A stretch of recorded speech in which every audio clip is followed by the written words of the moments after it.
इसमें चुगताई की लिखी हुई कहानी एक शौहर की खातिर भाग 2।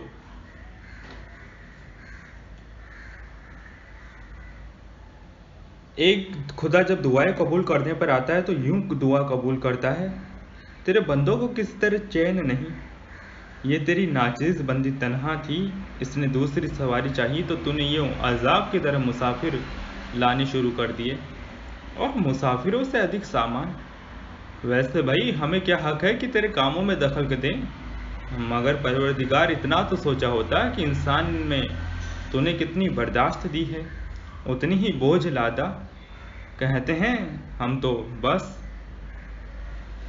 और मैं डरी कि अगर दुआओं के कबूल होने का यही ढंग रहा तो कहीं वो पति के लिए भी जो अभी अभी दुआ मांगी थी उसका भी कुछ ऐसा ही किस्सा न हो जाए और ले चला चल एक प एक मेरा तो दम टूट जाएगा।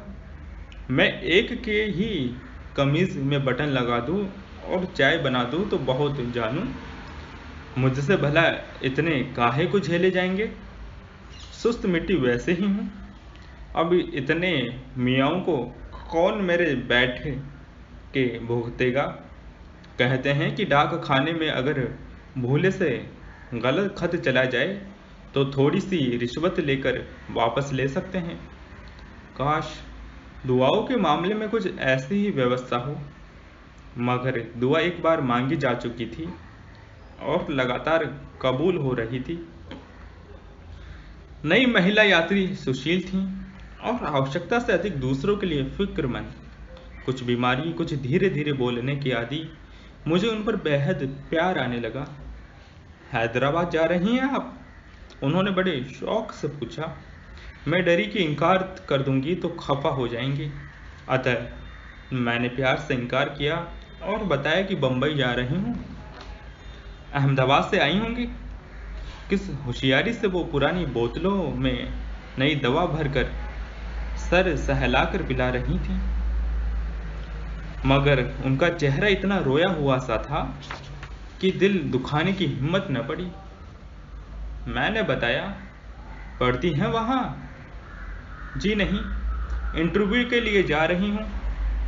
मैंने एक चचा के साले की खाला भी बम्बई में रहती है, उनसे मिलिएगा।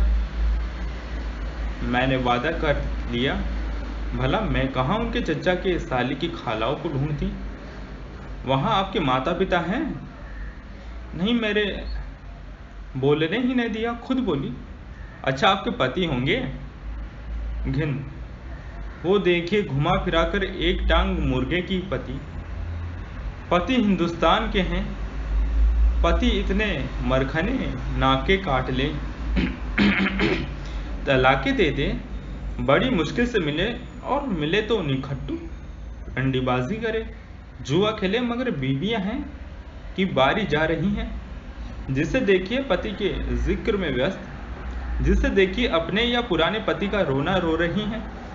कुंवारियां हैं, पति के गीत गा रही है ब्याही जा रही हैं, प्रीतम पर फिदा, और ये प्रीतम कितने खून थुकवा ले दे रहे हैं। इन पर तो ये हाल है, अगर जरा लाड कर लेते तो न जाने क्या होता। मैंने सोचा मियाँओं के जुल्म में भी कुछ हिकमत है। कहाँ रहती है आप? बम्बई में। बच्चे हैं आपके? मैं तो सोच में पड़ी थी, और वो मियाँ के बाद बच्चों पर उतर आई। 8। मैंने प्लेटफॉर्म पर कुत्ते गिनते हुए कहा। ये रेलवे के 7 यात्रियों से अधिक कुत्ते कहाँ से आते हैं?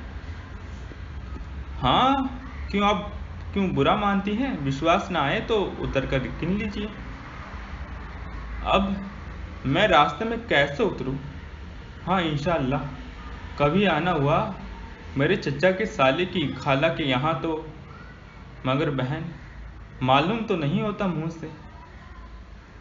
से मालूम ही क्या होता है। मैंने फलसफियों के अंदाज में कहा। जब दुनिया से मुझे नफरत होने लगती है और हर चीज़ मुर्दा सी और उदास सी मालूम होती है तो मेरे दिमाग में फलसफा भरने लगता है। शादी को कितने बरस हुए?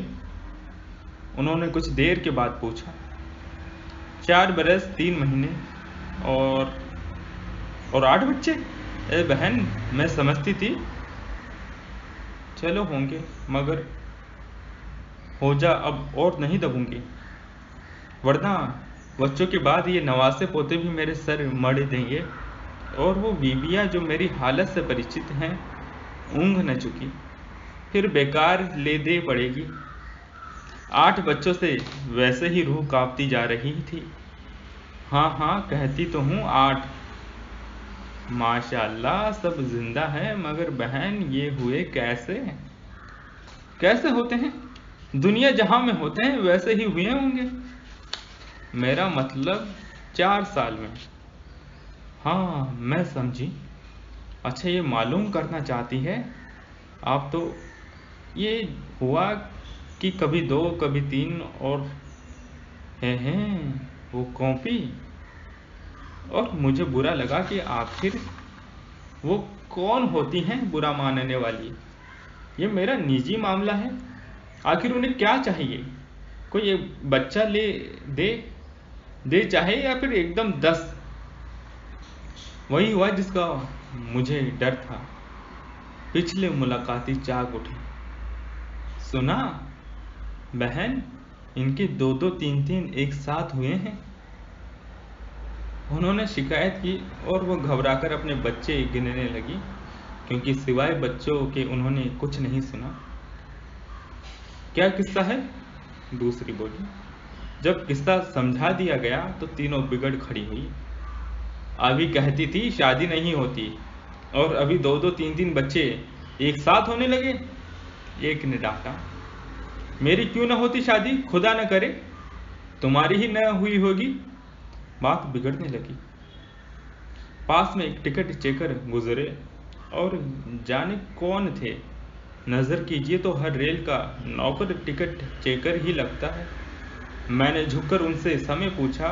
वो बताने के बाद मुस्कराने लगे और मुस्कुराते हुए चल दिए। तुम तो कहती थी अकेली जा रही हो, और ये तुम्हारे? ये मेरा नवासा है। इससे पहले कि वो कोई रोमांटिक सा संबंध उनसे बनाए। नवासा? तीनों चीखी।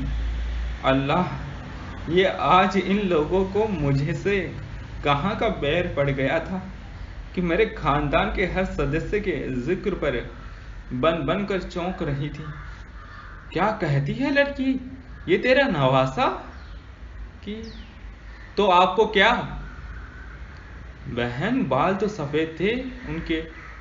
दूसरी बोली। नज़ला से हो गए होंगे। मैं बड़बड़ाई और फिर मैं बिल्कुल खिड़की से बाहर झांकने लगी। आत्महत्या को दिल न चाहा, चल की रेल से उतरने की प्रैक्टिस न की। जमीन सख्त और आसमान दूर होने वाली बात होकर रहती है। जब अधिक सामान तुलवाकर बिल्टी देने लगी तो क्लर्क ने कहा, आपका नाम? पति का नाम? चुकत। मैंने दांत पीस कर कहा, चोखे? कैसा उंडा नाम है? उसने आश्चर्यचकित होकर क्लर्क के कोहनी मारी। ये बताने की शायद आवश्यकता नहीं कि जब उसने मुझे मिसेज चोखे बनाकर रसीद दी तो मैंने उसके मुंह पर पर्स एक मोटी किताब सहित खींच के मारा।